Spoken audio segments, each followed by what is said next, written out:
Good morning, Intrepid Explorers. It's Elizabeth Smith from the Guru Co.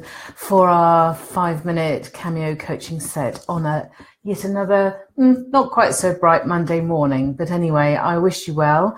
I hope the weekend was kind to anybody who is a carer or a mother, or whether or not you're a complimentary mother.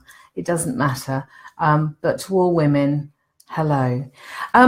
Now, this isn't all about women, but as it's the year of the woman, I am here to talk about and dedicate this to anyone who's preparing for an adventure this week. And I've changed challenges and I've changed change in order to make it feel potentially more on the positive side, because I know what our minds are like first thing in the morning, and slight wrong word can set us off. So today is all about this, and the reason why I'm bringing it to you is because I am trying to contain my excitement. This week is a really big adventure for me and for my youngest daughter, and I actually cannot wait. So for years and years, as a little bit of sort of self-disclosure for you, years and years, I have experienced anxiety, and I don't think on the surface I've always been brought up with sort of stiff upper lip and yes, you push on and you get through. It doesn't mean I haven't experienced the anxiety below or in private. And I think there's an awful lot of us, people see that confidence on the outside, or this outspoken person who looks you straight in the eye, but they don't actually expect you to be having very similar feelings on the inside of that uncertainty and the dread and that coldness and that feeling of being trapped and really needing to run for the hills as fast as you can. And that awful dread of being judged by somebody, especially somebody you love or somebody you respect, and that terrible feeling of letting them down. And it does really rack you sometimes. It absolutely gets into your core. And I can think of huge amount of opportunities that potentially I've missed over the years. Now, I wasn't brought up like this, and many people aren't brought up to feel a lesser person. But somewhere along that path, you learn this, don't you? You watch other people going through it and you start doing that judgment and that comparison with other people. But the reason why I'm saying this is because it's also on the reverse of this. So I can also think of things that I have done with the same fear and anxiety because of that same feeling. So yes, I've run away from opportunities, but I've also found myself in situations where I wish I hadn't been.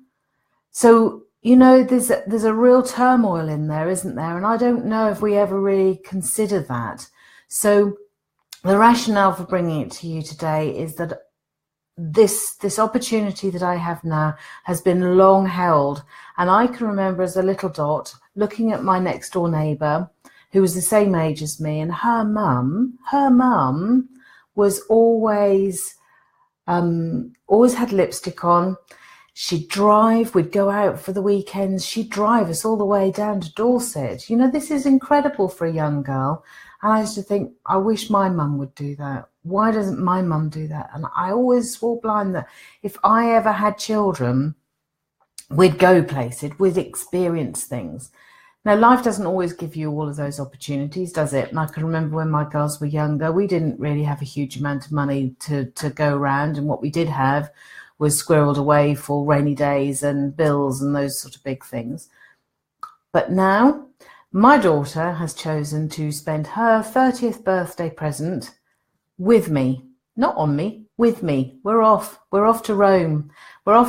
So now my issue here is there's some anxiety there.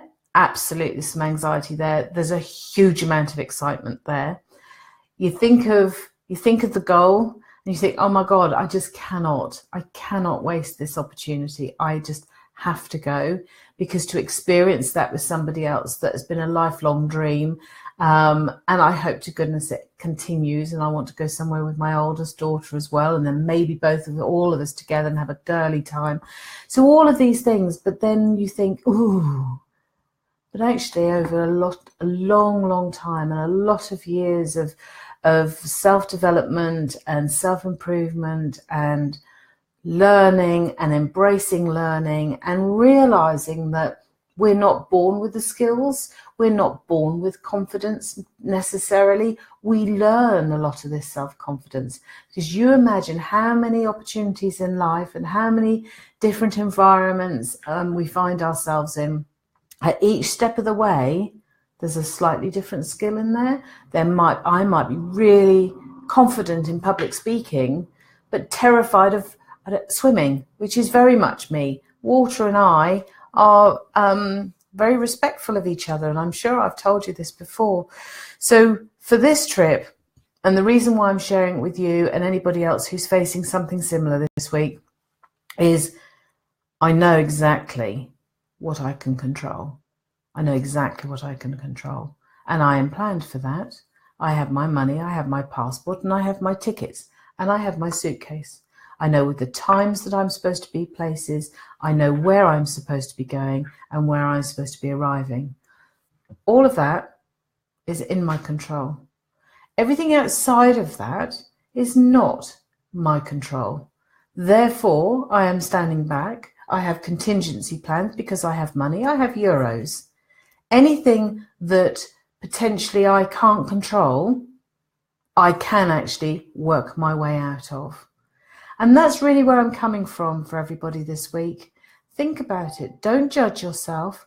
Do not expect yourself to be all-encompassing and this awesome person on absolutely everything, because we're not blasted perfect, are we? This is all about you learning about yourself, learning about what's inside here, learning about what your skills are and applying them. Don't give yourself a hard time. I hope you catch up with me, because I'm going to try and live from Rome and take you around Rome with me and the experience and all the things that potentially I'm going to learn about myself. So anyway, I hope you have a wonderful week. Arrivederci. And I'll speak to you from Rome. Bye-bye.